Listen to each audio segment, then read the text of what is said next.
Okay, this is week 17 in the fall 2016 semester, and I was actually just watching last time this year's week 17, and realizing some things that are different and some things that are the same. Like one of the things that I think is the same is just the amount of content that we've covered. But the thing I think that's been different and that I reflect on that I wish I had just done rather than to ask you guys, which by the way, right now, week 17, this is your only lecture for week 17, I've decided. I had asked in last week's replay if you had anything you wanted to see, and what I realized really is that you now have the ability to really pick and choose now that the semester's done where you want to go. So rather than to have you actually suggest a topic that we might all cover, what I'd like you to do is spend a few minutes reflecting upon the courses in lynda.com that are there. And I want you to tell me two courses, right, that you would consider taking next based on your interest level, based on your goals, right?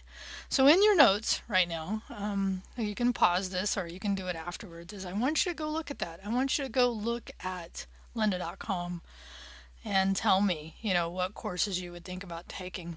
In addition, I'd like to recommend, as I did a couple weeks back, that you think about taking CIT85, which is going to be offered in the spring semester 2017 face-to-face. And then if you're still around, taking CIT93 this time next year, or will have ended this time next year, so the fall 2017 semester. So, to keep on track, if your goal is to get either a certificate or if your goal is to also get the web developer associate's degree. So anyway, in your notes, that the one thing that is required are the two courses that you would consider taking. And then why, how do those two, right, further your goals, and what are your goals as you exit this class onto others or onto the degree path. Okay, so that's it for the first part of this, right? And then as I was thinking about it, I realized last time on the video, I thought I went over this pretty well, is what you need to turn in for your project for this week. But let's actually just go over the timeline so we can take a look at it real quick. Okay, so this is due, right? The end of the semester lecture. Let's just go back to our calendar here and take a look at this so we're all clear about what the timeline is for us. And let me get there and put you all on and look at what that December looks like, right? So in this case, our last lecture, the week 17 that I'm recording right now, will be due as normal on Thursday, the 8th of December. And that gives you almost a week to complete Project Zero. Okay, so that project, and I'll really say it's at midnight, is due for you to submit, right? And so nothing has really updated here except that, again, we're using GitHub versus FTP. And if you've heard some of that on the lecture and you're wondering why, it's because I replayed some videos from last semester. So in your notes, right, your Project Zero is going to be due on the 14th, which is a Wednesday at midnight. And then I will wake up on the 5th, sorry, that's on the 14th. And then I will wake up on the 15th and post grades. So make sure you get that done. So now the other thing, and I haven't talked too much about this, but if you're submitting work late, there is a 25 percentage point discount. And the last date, so in your notes, the last date to ask me to grade anything late is going to be also at this Project Zero time deadline. Okay, so making sure that you're on track with anything else from the past. Now, the reason this is important, obviously, is the end of the semester, right? We're at that point in the semester. So just to be clear about this, and if you haven't played with this particular feature, there's a feature in Canvas that I really have been pleased to see come into the course management system, and in this case, the new upgraded one. And the reason I'm going here is I'm going to switch to the student view.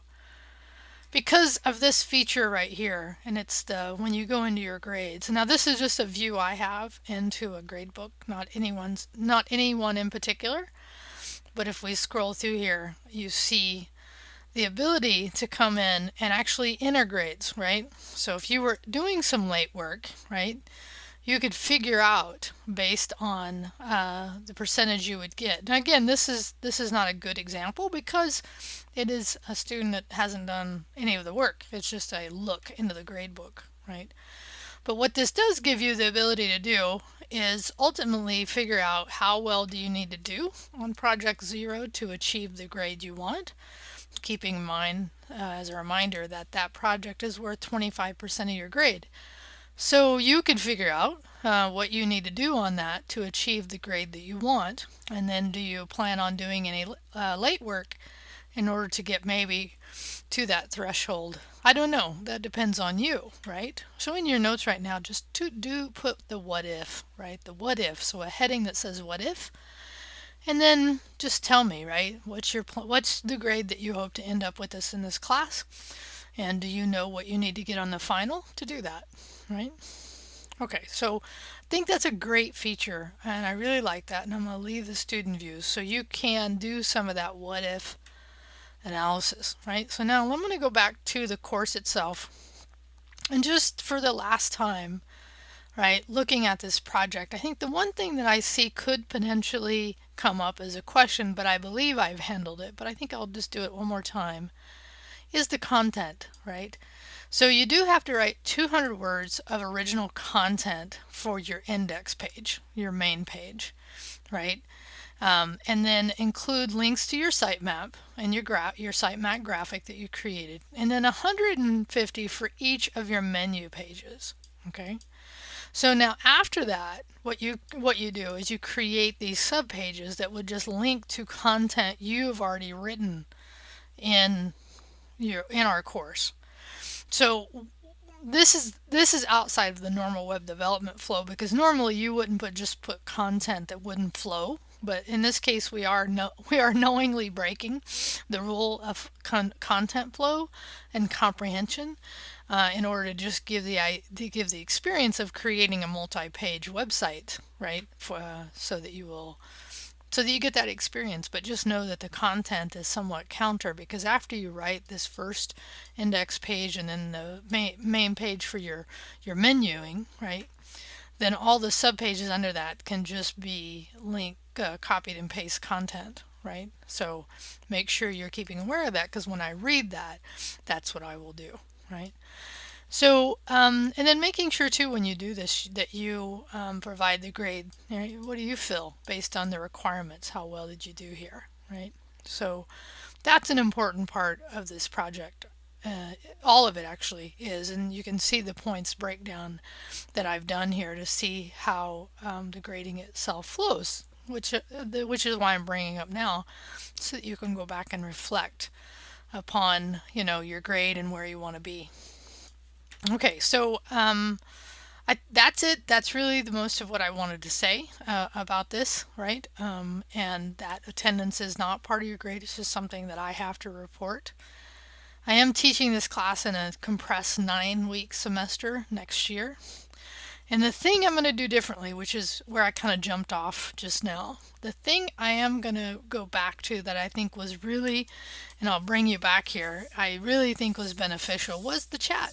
I think missing the chat this semester really missed some opportunities to interact with you. And I'd ask early on in the semester, so now in your notes, right? So the course chat is something I didn't do this semester, and I see as a difference between this semester and last.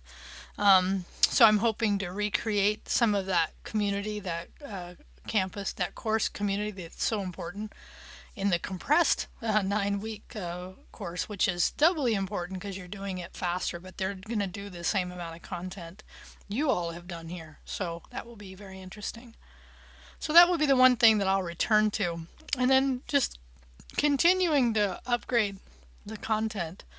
It was really interesting to watch the Chrome Dev Summit come back up in the cycle, because it had happened the same time last year, it had happened the same time this year, and I was able to roll that into it. And today I was on my walk to work listening more to that content, and man, is there some awesome content out there. I was listening today specifically to JavaScript and the V8 engine, which is basically an engine built into Chrome, and now not necessarily in other browsers, but other browsers have implemented something to make JavaScript run really quick. So it makes JavaScript even better at running, but now we have all this new functionality. So it's always important. This is a field that you will always need to upgrade your skill sets. It's just the way it is. Getting into it, you have to achieve a certain amount of skill set, which is true with any career, and which is true for any career. You have to continually upgrade that skill set. And no, the pace of this just seems beyond what I see other things are, but I don't do other things, so I can't give you a good comparison, but I can just tell you from what I see. It's a lot, and it's good. It's all good stuff because it's generally making the web better and better, where it needs to be as well. So that's kind of fun. So really, my point of this discussion was really about the chat, right, and how I'm going to include that in next semester. And when I teach JavaScript again, I'm going to make sure I do some kind of build tool because I've been doing that as well.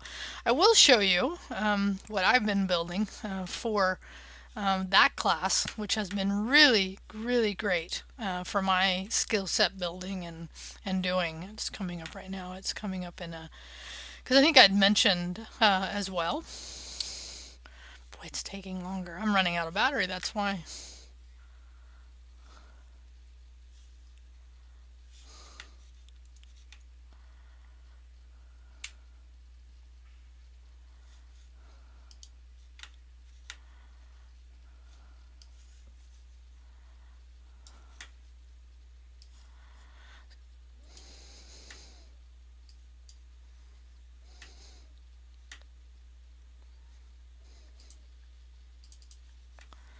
So here is the app that I've been, oh, I'm actually logged in. And it's actually showing me some real-time data out of the real-time database, actually.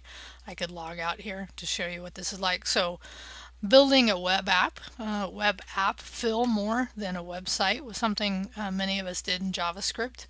And so I use something called Firebase for authentication rather than to have to write the entire authentication.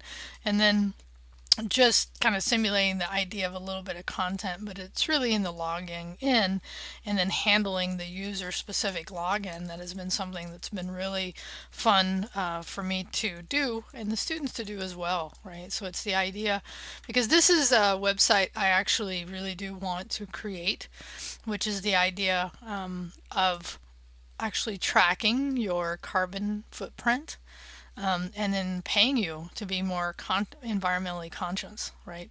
So this is simulating the idea of reading your geolocation data and then giving you your carbon units, and then giving you a green balance so that you actually get money for being more carbon neutral first. Like carbon neutral is that, right? You're offsetting all of your carbon use by other ways of eating, driving, having your house be efficient, but the idea of decreasing that as well, and then earning money to do that, right? So this is actually a concept idea I've had for a while, and it's been fun to put that together. So if I log out, handles that, and there's just been some great experiences. And here's the code that I did to write this, right? So in this case, my main JavaScript file, and this again won't, if you haven't taken JavaScript, this won't make sense to you, but we use something called Firebase on the back end to handle this authentication. So it's been a really, it's not a lot of lines of code. It's not a huge program. It's 250 lines of code, but it's the idea that you build something, you actually take your idea and build it. So I hope you all feel inspired enough to actually do that, is to take, many of us have ideas in our heads about things that we want to build.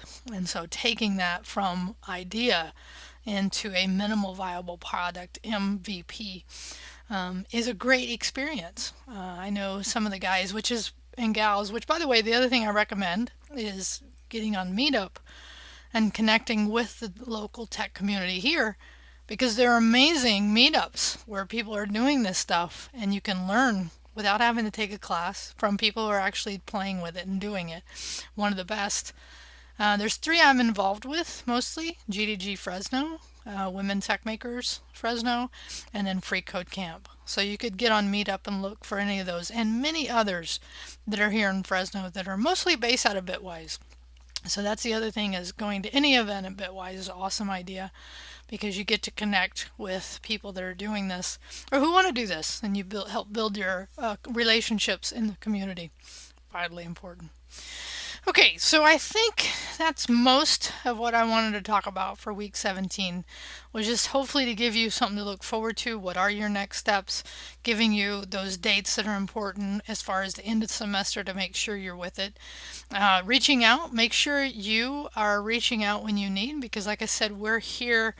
I'm creating the item that's due here, and then, anytime you need to come see me, understanding that when I'm on campus, but it's generally Monday through Thursday from noon to 12:50, and then on Tuesday, Thursday I'm in BE 127.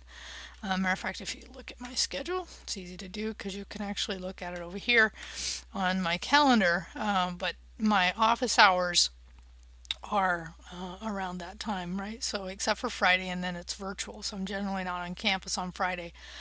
But again, right, contact me if you need something, if you want to connect with me about getting some additional help or just clarification on anything, to where when you get to this project zero, you're good, you're set. And by the way, submitting it early, great idea, right? Because it gives me a chance to look at it and give you any feedback, right?